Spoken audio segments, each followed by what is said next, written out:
Our channel zero to genius 2 में आप सभी का स्वागत है। आज हम पढ़ेंगे 2025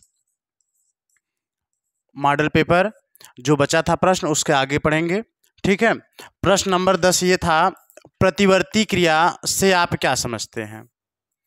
इसका एक नामांकित चित्र बनाइए, ठीक है। तो पहले इसकी हम लोग परिभाषा देखते हैं। परिभाषा ये है, किसी उद्दीपन के फलस्वरूप होने वाली अनैच्छिक और स्वचालित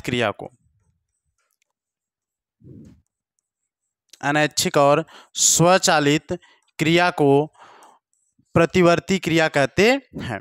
कहने का मतलब ये है हमारा कि किसी भी क्रिया के द्वारा, कोई भी क्रिया हो उसके प्रति जो हम क्या करते हैं, प्रतिक्रिया दर्शाते हैं, उसी को हम लोग क्या कहते हैं, प्रतिक्रिया। जैसे कि कोई भी उद्दीपन हुआ, वह ग्राही अंग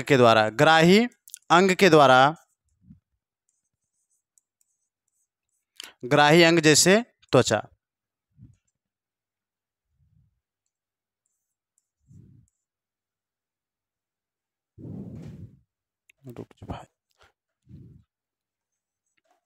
जैसे त्वचा के द्वारा क्या किया जाएगा, ग्रहण किया जाएगा और उसे संवेदी तंत्रिका तंत्र के द्वारा मेरुरज्जु में भेज दिया जाता है। कहाँ भेज दिया जाता है? मेरुरज्जु में भेज दिया जाता है। फिर मेरुरज्जु से यह प्रेरक तंत्रिका तंत्र के द्वारा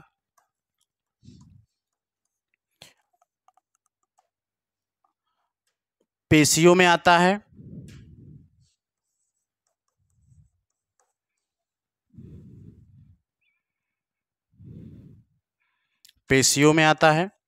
और पेशियों के द्वारा यह प्रतिक्रिया करता है, ठीक है।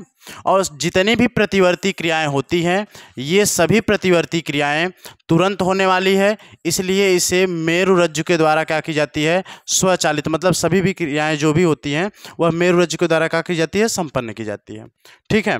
इसका जो प्रश्न का आंसर है यहाँ पे दे दिया गया है, आप लोग इसे शॉर्ट स्क्रीन कर लीजिए और इसमें चित्र भी बनाना है,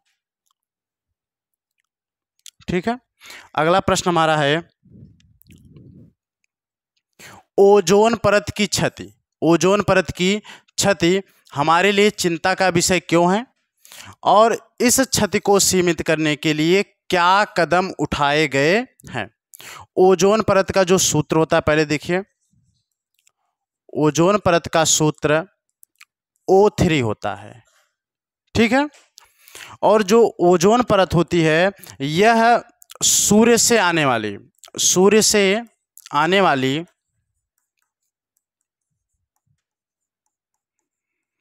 पराबैंगनी किरणों से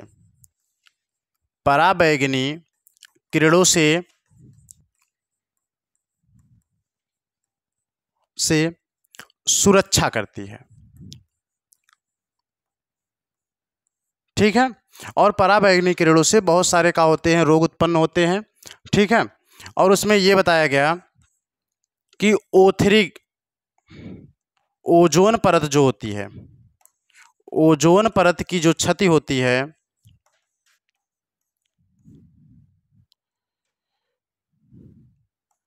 की क्षति का मुख्य कारण CFC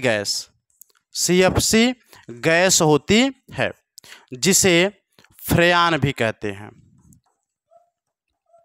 इसका पूरा नाम क्लोरोफ्लोरोकार्बन होता है और इस फ्रेयान का सूत्र होता है Cl2CF2, ठीक है।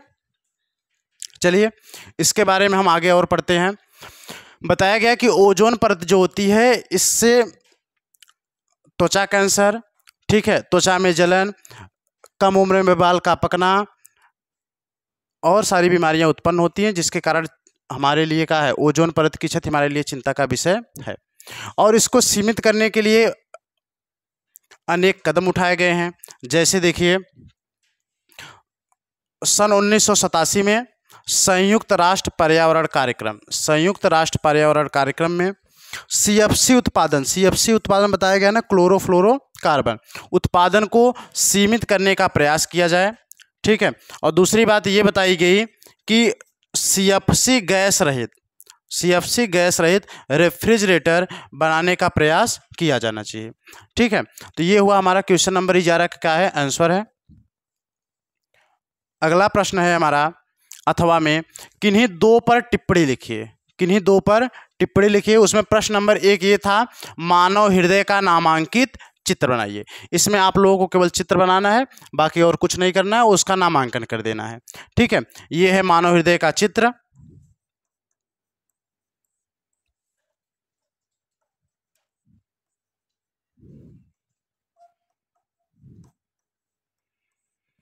इसमें ये जो है, इसे कहते हैं दायालिंद,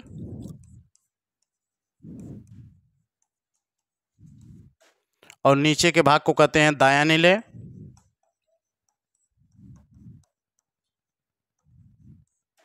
इस भाग को कहते हैं बायानिलय,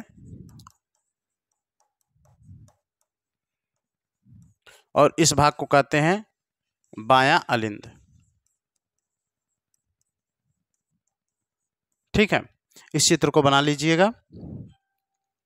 चलिए अगला प्रश्न हमारा है, लिंग निर्धारण एक ऐसी प्रक्रिया है जिसके द्वारा यह सुनिश्चित किया जाता है कि जो उत्पन्न होने वाला संतान है वह लड़का होगा कि लड़की। ठीक है। चलिए इसके बारे में हम लोग अच्छे से पढ़ते हैं।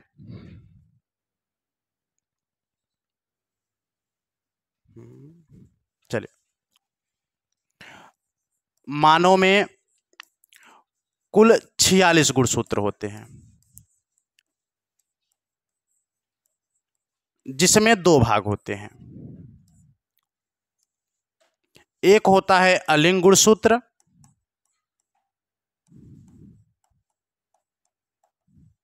और एक होता है लिंग गुणसूत्र।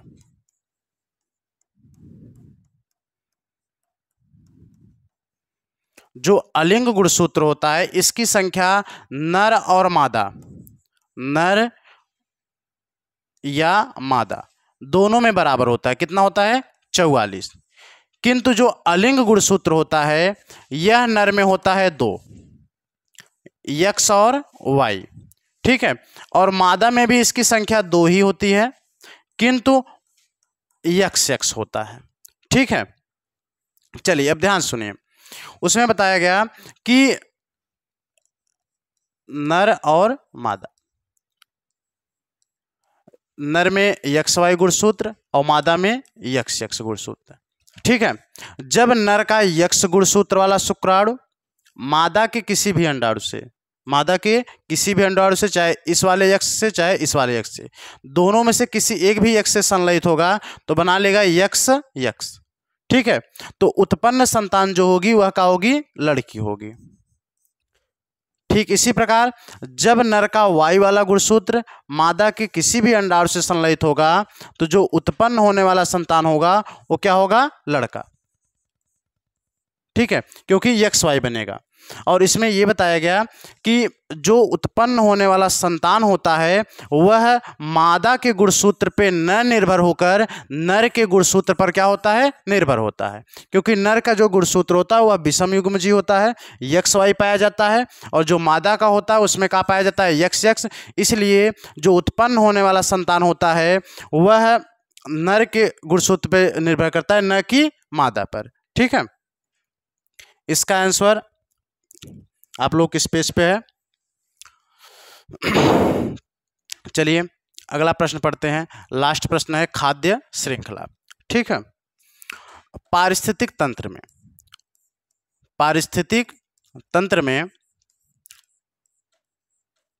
सभी जीव पारिस्थितिक तंत्र में सभी जीव क्या करते हैं, भोजन ग्रहण करने के लिए, भोजन ग्रहण करने के लिए एक दूसरे पर निर्भर होते हैं, एक दूसरे पर क्या होते हैं, निर्भर होते हैं, और निर्भर होकर एक जाल बनाते हैं। क्या बनाते हैं, एक श्रृंखला बनाते हैं। क्या बनाते हैं, एक श्रृंखला, एक श्रृंखला बनाते हैं। और उसी श्रृंखला को हम लोग क्या कहते हैं, खाद्य श्रृंखला। क्या बताया गया, पारिस्थितिक तंत्र में सभी जीव भोजन ग्रहण करने के लिए एक दूसरे पर क्या होते हैं, निर्भर होते हैं, और निर्भर होकर एक श्रृंखला बनाते हैं जिसे हम लोग क्या कहते हैं, खाद्य श्रृंखला। खाद्य श्रृंखला जैसे देख लीजिए कि एक पौधा हुआ, एक पौधा हुआ, उस पौधे की पत्ती को खाया टिड्डा, और उस टिड्डे को खाया मेढक, और उस मेढक को खाया सर्प, और सर्प को कौन खाया, बाज। और इसी प्रकार का होते हैं कि ये एक दूसरे से जुड़ते, भोजन के लिए एक दूसरे से जुड़ते चले जाते हैं, जिसे हम लोग क्या कहते हैं, खाद्य श्रृंखला। इसी प्रकार जैसे पौधे की पत्ती को खाया हिरण, हिरण को कौन खाया, शेर, और शेर को कौन खाया, बाज। ठीक है, इस प्रकार हमारा 2025 का जो मॉडल पेपर है वो समाप्त हो गया। अब हम लोग पढ़ेंगे, यहाँ पे आप लोगों को इसका आंसर भी है खाद्य श्रृंखला का। ठीक है, 2025 मॉडल पेपर खत्म हो गया। हम लोग अब अगली क्लास में जब भी पढ़ेंगे तो 2024 का मॉडल पेपर पहला पढ़ेंगे। ठीक है।